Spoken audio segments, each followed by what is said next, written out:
Salut, aujourd'hui encore, je suis là pour vous parler d'un exercice concernant le travail, la puissance et l'énergie cinétique. Cet exercice va plus s'apparenter sur un solide en mouvement de translation. Tout d'abord, avant de commencer, je vous exhorte à vous abonner, de liker et de partager la vidéo. Ça ne vous coûte rien de liker et de partager la vidéo, moi ça me fait du bien. Sans plus tarder, on va passer à l'exercice qui va se présenter à l'écran, comme ça, comme suit. Le grand dit insolite en chute libre arrive sur un sol avec une vitesse verticale d'intensité V égale à 15 mètres par seconde. De quelle hauteur a-t-il été abandonné? Il faut savoir que un solide est en chute libre si sa seule force extérieure qui exerce sur lui est son point. Donc, il est indépendant de la masse du solide. Un mouvement en translation rectiligne verticale est uniformément accéléré. Donc, dans le cours, on dit de donner la hauteur et on connaît la vitesse. Et il faut savoir qu'on doit faire une relation entre la vitesse et la hauteur.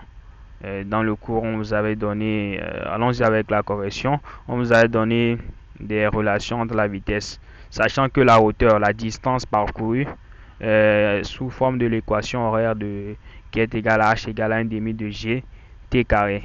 Donc ici, donc si on veut, et sachant que la vitesse aussi égale à g fois le temps, donc on essaie de remplacer dans l'équation, on voit que notre v carré égale à quoi?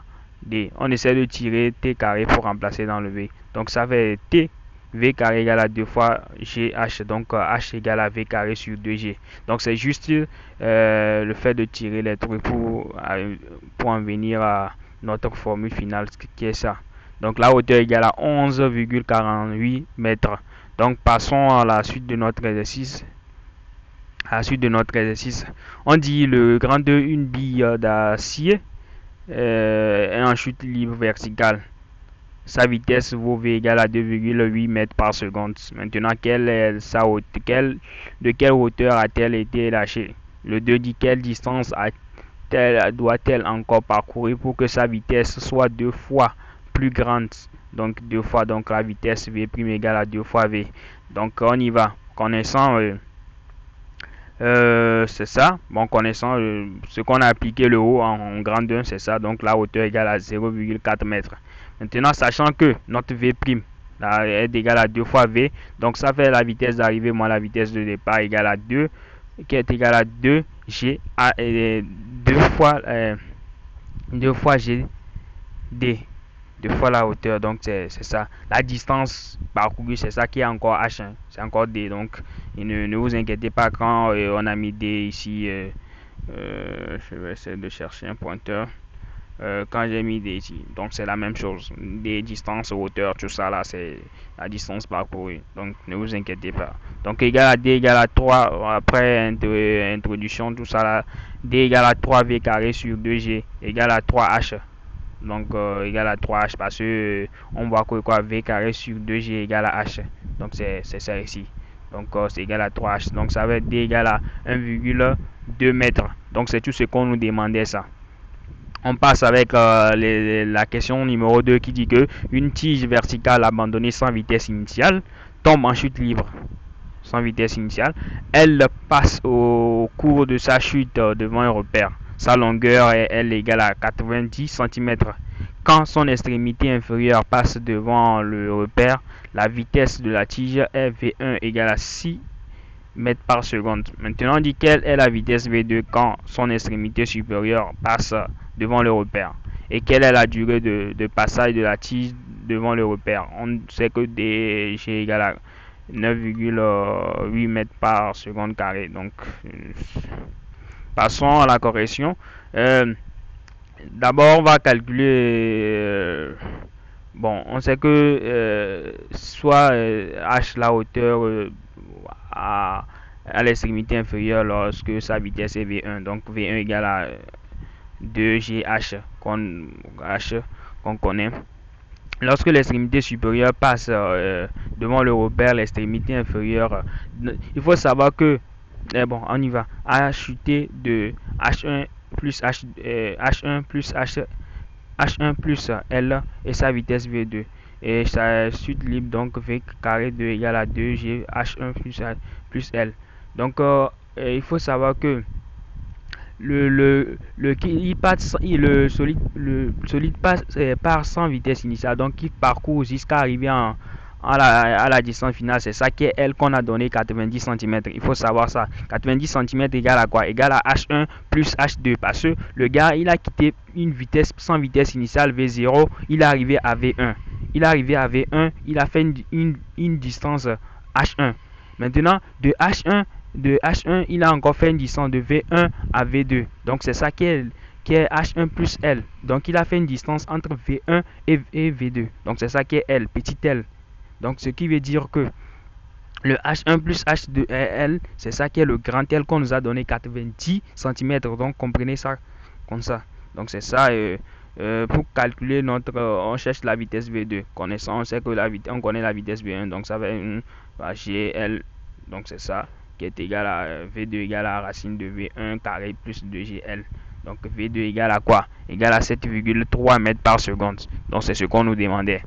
Maintenant, 2. La durée de passage de la tige devant le repère. Je vous avais dit que la vitesse égale à quoi? G fois le temps. Donc, V1 égale à GT1 et V2 égale à GT2. Donc, pour calculer ça avec quoi? Ça va V2 moins V2 égale à 2T égale à delta T. Donc, c'est delta T qui est 2 T2 moins T1. Donc, égale à quoi? V2 moins V1 sur G. Donc, notre delta T égale à 0,15 mètres, 15 secondes plutôt. Donc, c'est tout ça.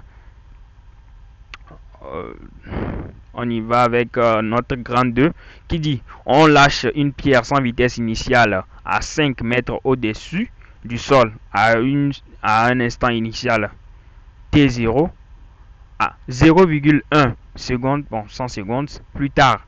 On lâche une seconde, bon, pierre dans les mêmes conditions. On néglige la résistance de l'air.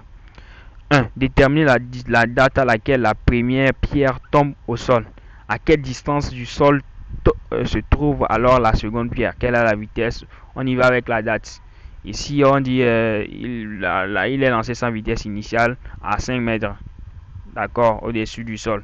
Donc, de là où il a été lâché jusqu'à où il est tombé, donc il a fait 5 mètres. Donc, plus tard, à 25 secondes, on lance une seconde pierre. Donc, on y va avec la correction. C'est juste une explication. Donc, pour calculer, ça va la chute libre, ça va H1 égale à 1 demi de GT1 carré. Donc, on connaît la hauteur qui est de notre 5, on connaît notre G, c'est ça. Donc, c'est fini. Parce qu'on dit que là, date à laquelle la première pierre tombe au sol, donc il a fait 5 mètres. Donc, c'est ça. Donc, c'est une formule aussi qu'il faut maîtriser. C'est important parce que c'est important dans les suites. C'est une formule que on néglige, mais bon, il faut toujours. Ça va un demi. Donc T1 égale à quoi? 2H1 sur 2. Donc T1 égale à 1,01 seconde. Maintenant la date T2 du sol, la distance T2 du sol où se trouve la seconde pierre. Maintenant, on dit que la seconde pierre il part à 0,1 seconde. Donc ce qui veut dire que H1 égale à quoi? 1 sur 2G. Donc le cas, donc ça fait 1 sur 2 T1 moins T2 moins 0,1 parce que le gars il quitte. Parce qu'on ne connaît pas la date T2. Donc il quitte à 0,5 secondes. Donc il a fait 0,1 seconde avant de quitter. Donc ça veut dire que quoi? Ça fait. On sait que pour arriver au sol, le gars il doit faire 1,01 secondes. Donc il faut savoir ça. Donc pour chercher la distance au niveau de la seconde pierre, là où la seconde pierre a quitté jusqu'à arriver au sol. Donc ça va être 1 moins 0,1 seconde parce qu'il a quitté à 0,1 seconde. Il faut savoir ça. Donc la distance D2 ça va quoi? H1 moins H0 H1 moins H2 pour trouver la distance où se trouve la seconde pierre parce qu'on ne sait pas là où il a quitté. Donc ça veut quoi? Donc on connaît notre H1, on connaît notre H2. Donc c'est ça. On remplace juste et notre D2 égale à 0,94 mètres. 94 mètres. On y va avec la seconde question qui dit que quelle est la vitesse des deux pierres à cette date? Cette date, ok, la vitesse. Donc la première pierre, V2 égale à, bon, GT carré, on connaît le temps, donc ça va V1 égale à 9,90 mètres par seconde. Et la seconde pierre, V2 égale à G, facteur de T.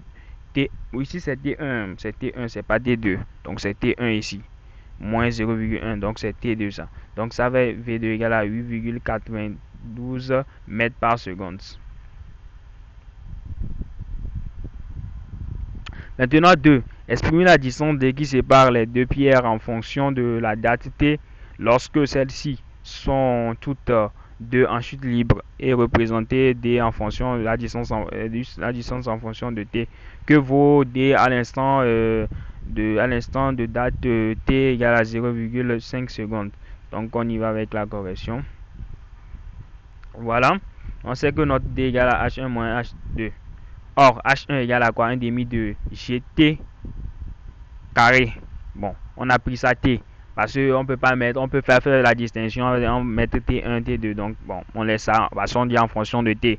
Donc, on y va comme ça. Donc, H2 égale à 1 demi de G facteur de T moins 0,1. Le tout au carré. Donc, ce qui veut dire qu'on va remplacer juste. On va remplacer juste. Donc, on remplace juste ça. Et ça va être 0,1 GT carré moins 1 demi de A, comme on connaît G2 0,1 au carré. Donc c'est tout, hein. C'est tout. Donc on a remplacé D égale à 0,98 T moins 0,049 avec T appartient à l'intervalle de 0,1 parce que le gars il a quitté à 0, il doit faire un temps de 1,01 pour tomber au sol. Donc c'est ça l'intervalle de ça. Donc à T égale à 0, bon, il faut remplacer juste faire un petit tableau et faire la représentation. À 0,1 on a la distance égale à 0,49. À 1,01 on a la distance à 0,94. Donc on trace, c'est une droite genre. Et c'est tout. Parce qu'on nous a pour T égale à 0,5, tu remplaces juste le T par 0,5. Donc on trouve D égale à 0,441 mètres par seconde. Donc c'est tout ce que on nous demandait dans l'exercice. Nous sommes arrivés à la fin de la vidéo. J'espère bien que vous avez aimé. Si vous avez des questions, vous pouvez les mettre en commentaire. Je suis là pour vous répondre. Et n'oubliez pas de vous abonner, de liker, de partager la vidéo. Ça me fait du bien. Ça me procure de la force encore. Et un conseil. Apprenez, revisez vos cours. N'attendez pas au dernier moment pour dire que vous allez vous acharner sur les cours. C'est maintenant qu'il faut préparer son examen. Et c'est maintenant qu'il faut traiter de l'exercice. Merci et à la prochaine.